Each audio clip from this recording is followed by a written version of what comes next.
नमस्कार, city centre show में आपका स्वागत है। मुंबई से मैं हूं पूजा भारद्वाज और शो की शुरुआत कर रहे हैं इसी शहर यानी कि मुंबई की खबर के साथ। ओमिक्रॉन वेरिएंट के खतरे को देखते हुए मुंबई में एक बार फिर से सख्ती बढ़ा दी गई है। धारा 144 लागू कर दी गई है।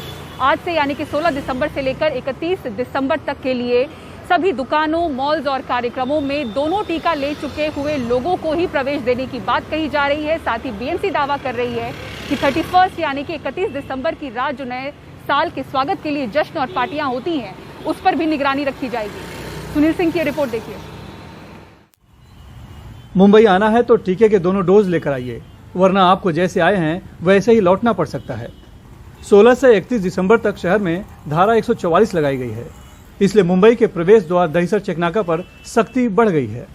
जो लोग मुंबई में प्रवेश कर रहे हैं उनके पास वैक्सीनेशन सर्टिफिकेट है या नहीं, वो हम लोग चेक करें। तो दोनों डोज उन्होंने लिया है नहीं, वो चेक करते हैं। और कोई विदाउट मास्क वाले जो कोई लोग प्रवेश करते हैं मुंबई में, उनके ऊपर कार्रवाई करते हैं। तो अगर मान लीजिए कोई मिलता है जिसका कि दोनों वैक्सीनेशन नहीं हुआ है, तो उस पर किस तरह की कार्रवाई या क्या एक्शन लेते हैं आप? नहीं, जिनका 2 वैक्सीनेशन हुआ नहीं है उनको एक तो वार्निंग देते हैं, नहीं तो उनको बोलते हैं कि आप वापस जाइए, वैक्सीनेशन हो जाएगा तभी आ जाइए।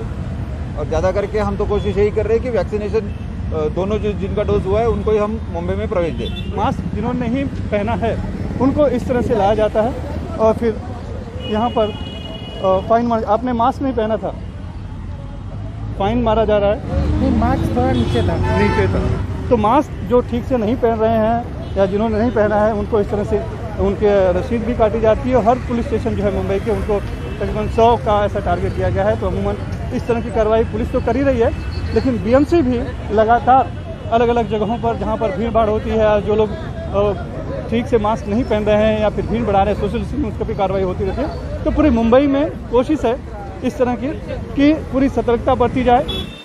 मुंबई में पिछले कुछ महीनों से भले कोविड के मामले बहुत नहीं बढ़ रहे, लेकिन ओमिक्रॉन का खतरा बढ़ा है। बावजूद इसके जश्न की पार्टियों में भीड़ देखी जा रही है। इसलिए बीएमसी ने 31st नाइट की पार्टियों पर नजर रखने के लिए विशेष दस्ते बनाने का फैसला लिया है। नई नियमावली में होटल, पब और बंद सभागृह में कुल क्षमता का 50%, तो खुले मैदान में 25% उपस्थिति की इजाजत है। राज्य शासन ने इसमें गाइडलाइन निकाली है 27 नवंबर को। उसमें यह बताया गया है कि आपकी कैपेसिटी जो है उससे 50% तक लोग आ सकते हैं। वो लेकिन वो पब्लिक प्लेसेस या फिर जो होटल्स है, कमर्शियल एस्टेब्लिशमेंट, उससे लागू है। अब कोई घर में पार्टी करता है तो उसने अपने आप संयम बरतना है। नहीं तो कोविड ऐसी बीमारी है कि अगर आप थोड़ी चूक कर ले तो आपको पकड़ने में पता नहीं चलेगा। पिछले साल की तरह इस बार 31st नाइट की पार्टियों पर रोक तो नहीं है, लेकिन क्रिसमस और नए साल के स्वागत की तैयारी में इकट्ठा होने वाले हुजूम पर लगाम लगाने के लिए बीएमसी और पुलिस ने धारा 144 लगाकर कोरोना नियमों का सख्ती से पालन करने का फैसला लिया है। मुंबई से कैमरामैन अल्ताफ के साथ सुनील सिंह, एनडीटीवी इंडिया के लिए। मुंबई शहर में ओमिक्रॉन वेरिएंट को लेकर चिंता इसलिए भी बढ़ी है क्योंकि अगर 7 दिनों के पहले के आप जीनोम सीक्वेंसिंग के नतीजे देखें तो 0.9% सैंपल्स में ओमिक्रॉन वेरिएंट की मौजूदगी पाई गई थी। अब एक हफ्ते के बाद यानी कि ताजा जीनोम सीक्वेंसिंग के नतीजे बताते हैं कि 2% सैंपल में ओमिक्रॉन वेरिएंट की मौजूदगी है। इसी बीच अगर महाराष्ट्र राज्य की बात करें तो जहां 4 दिसंबर को सिर्फ 1 मामला था, वहीं 16 दिसंबर तक 32 मामले हो चुके हैं, यानी 12 दिनों में 30 गुना मामले ओमिक्रॉन वेरिएंट के बढ़ चुके हैं। मुंबई में 6वीं जीनोम सीक्वेंसिंग के नतीजे आ चुके हैं। 297 कोविड पॉजिटिव मरीजों के सैंपल्स में से 2% ओमिक्रॉन वेरिएंट से संक्रमित मिले हैं। नए नतीजों में 35% मरीज डेल्टा वेरिएंट से ग्रस्त पाए गए, तो सबसे ज्यादा 62% सैंपल डेल्टा से व्युत्पन्न डेल्टा डेरिवेटिव से संक्रमित मिले। फिलहाल नतीजे ओमिक्रॉन का असर कम दर्शा रहे हैं, लेकिन 7 दिनों पहले जो नया ओमिक्रॉन वेरिएंट 0.9% सैंपल में ही था, वो एक हफ्ते में ही बढ़कर 2% हुआ है। महाराष्ट्र कोविड टास्क फोर्स कहती है कि नए वेरिएंट का असर मरीजों की संख्या बढ़ने पर पता चलता है। डेल्टा की शुरुआत भी ऐसे ही हुई थी। ओमिक्रॉन जो है वो काफी तेजी से फैलता है। हम ये भी जानते हैं कि जो हम लोग पहले समझ रहे थे कि ये बिल्कुल माइल्ड डिजीज करता है, ऐसा नहीं है। कई पेशेंट जो है ओमिक्रॉन से हॉस्पिटल में एडमिट है, थोड़े बहुत पेशेंट जो है वो आईसीयू में भी एडमिट है, और अब तक एक पेशेंट की जो है वो डेथ रिपोर्ट हुई है ओमिक्रॉन की वजह से यूनाइटेड किंगडम से। तो हमें सतर्क रहना बहुत जरूरी है, क्योंकि हम जानते हैं डेल्टा वेरिएंट का जो हमारा एक्सपीरियंस रहा है उससे भी कि इनिशियल फेजेस में जब संक्रमित लोगों की संख्या कम होती है तब हमें इसका पूरा स्वरूप नहीं दिखता है। जब संक्रमित लोगों की संख्या बहुत ज्यादा बढ़ जाती है तो भले ही इसकी जो सीवियरिटी या मोर्टेलिटी है वो अगर डेसिमल्स में भी रहे, जैसे समझो 1% से भी कम रहे, तो भी जो है आंकड़े जो है डेथ के या आईसीयू एडमिशंस के जो है बहुत ज्यादा दिखते हैं। बीएमसी और दूसरे अस्पतालों में कोविड मरीजों को देख रहे डॉक्टर वाघमारे ओमिक्रॉन वेरिएंट के दूसरे वेरिएंट से जरा अलग लक्षणों को लेकर अलर्ट कर रहे हैं। बाकी कोरोना वेरिएंट से अगर इसको डिफरेंशिएट करना जाए तो दो चीज़ों का हम डिफरेंशिएट कर सकते हैं। एक तो इनके लोकल सिम्टम्स ज़्यादा है, जैसे कि नाक से ज़्यादा पानी बहना, नाक जाम होना या फिर गले में तकलीफ होना। और दूसरा सिम्टम है कि बहुत एक्सट्रीम वीकनेस है पेशेंट को, मतलब जितना बीमार पेशेंट होना चाहिए उससे ज़्यादा वो वीक लगते हैं। तो ये दो चीज़ों से हम बाकी वेरिएंट से इनके सिम्टम थोड़े डिफरेंशिएट कर सकते हैं। इधर मुंबई में एक्टर संजय कपूर की पत्नी महीप कपूर के बाद अब उनकी बेटी शनाया कपूर भी कोविड पॉजिटिव हो चुकी हैं। इंस्टा स्टोरी पर उन्होंने इसकी पुष्टि की, जिसके बाद बीएमसी की टीम उनके घर पर पहुंचकर बिल्डिंग को सैनिटाइज करती हुई नजर आई। मुंबई से पूजा भारद्वाज, एनडीटीवी इंडिया। लड़कियों की शादी की उम्र बढ़ाने के प्रस्ताव को कैबिनेट की मंजूरी मिल गई है। इसके मुताबिक लड़कियों की शादी की उम्र को बढ़ाकर 18 साल से 21 साल करने की बात है, लेकिन बड़ा सवाल बरकरार है कि क्या इससे मौजूदा जो हालात हैं लड़कियों के, उसमें कोई बदलाव होगा। ताकि बाल विवाह को रोका जा सके और मातृ मृत्यु दर में गिरावट आए, इस उद्देश्य से लड़कियों की शादी योग्य आयु 18 से बढ़ाकर 21 कर दी गई है। जाहिर है महिलाओं ने इस कदम का स्वागत किया है। बहुत अच्छा फैसला लिया है सरकार ने, और इससे लड़कियों को कुछ ये वक्त मिल जाएगा कि वो अपने करियर को भी आगे बढ़ा सकती हैं। 18 साल में लड़कियां पूरी तरह से मैच्योर नहीं हो पाती हैं, वो खुद का भार नहीं उठा सकती, वो परिवार का भार कहाँ से उठाएंगी।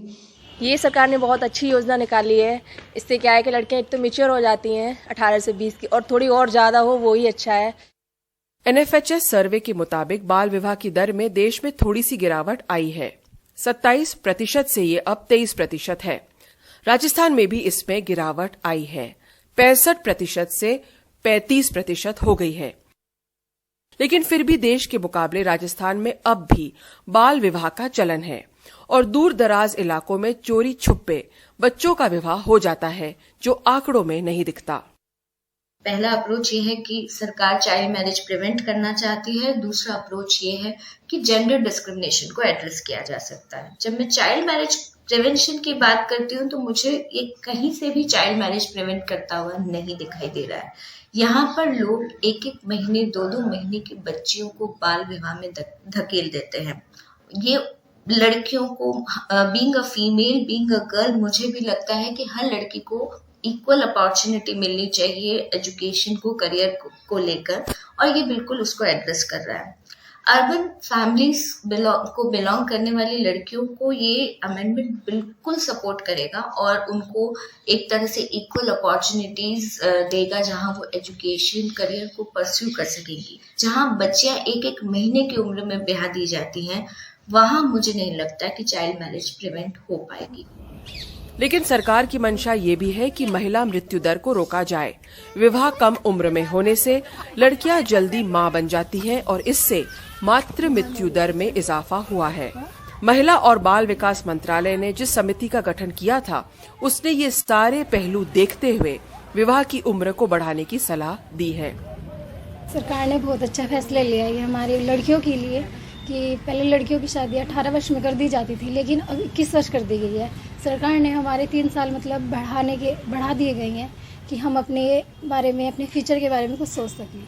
पहले ना 18 साल की लड़कियों के लिए मतलब घर वाले लड़का देखना स्टार्टिंग कर देते हैं, जिसमें कि बिल्कुल भी अच्छा नहीं है।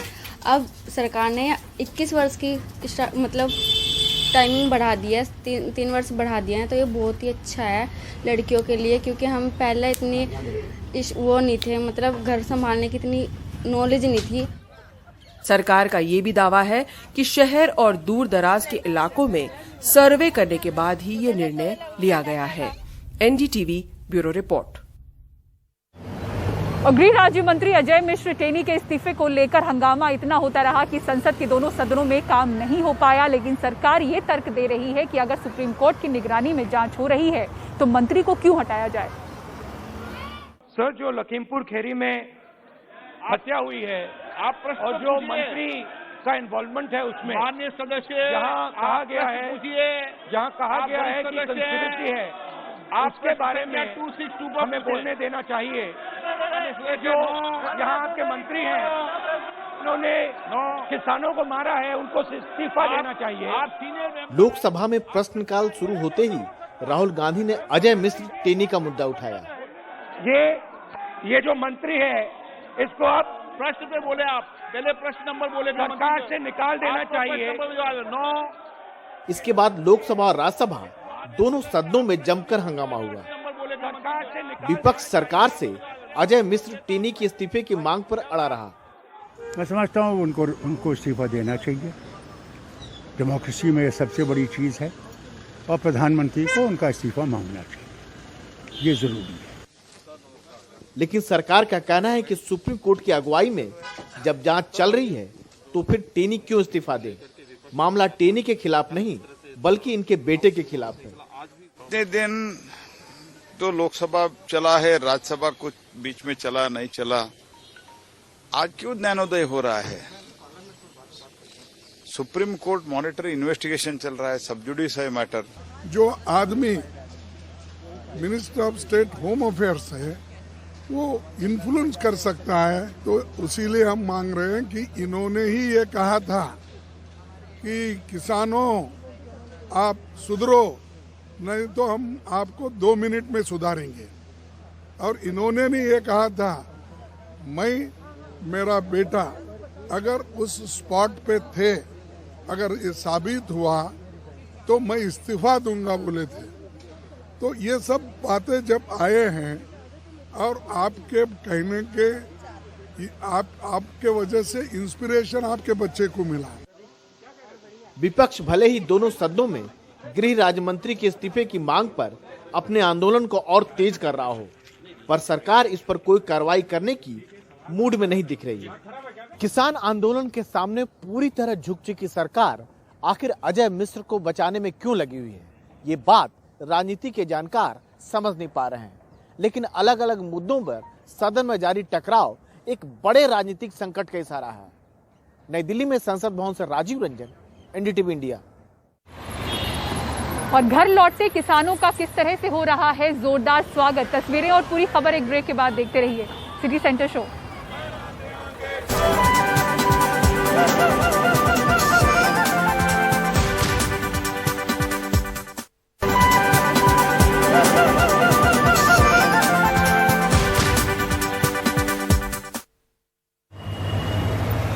और तीनों कृषि कानूनों को रद्द कराने की लड़ाई लड़ने के बाद जीतकर किसान अपने अपने घरों को लौट रहे हैं। गांव में उनका जोरदार स्वागत हो रहा है। पंजाब में किसानों के घरों में कैसा है माहौल, बता रहे हैं हमारे सहयोगी मोहम्मद गजाली।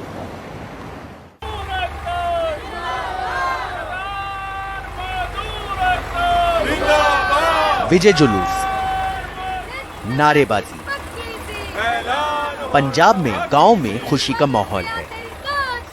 साल भर से दिल्ली की सीमाओं पर कृषि कानून का विरोध कर रहे लोग अब गांव लौट आए हैं।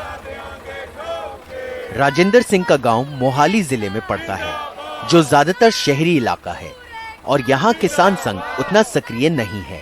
लेकिन इस आंदोलन में शहरी इलाकों के लोग भी जुटे। ये जो आंदोलन था ना, ये कोई 1-2 दिन का नहीं था और बहुत बड़ा आंदोलन था, जिसका हमारे किसानों पे तो असर पड़ा ही है, लेकिन हमारे जो और भी भाई थे, मजदूर थे हमारे साथ, दुकानदार थे और थे, सभी में ये तो एक जैसे बीमारी फैल जाती है ऐसे फैल गई थी। इस आंदोलन में महिला किसानों की भागीदारी भी अच्छी रही। चरणजीत कौर जैसी किसानों ने पहली बार किसी आंदोलन में हिस्सा लिया था। वो साल भर अपने परिवार से दूर रहीं।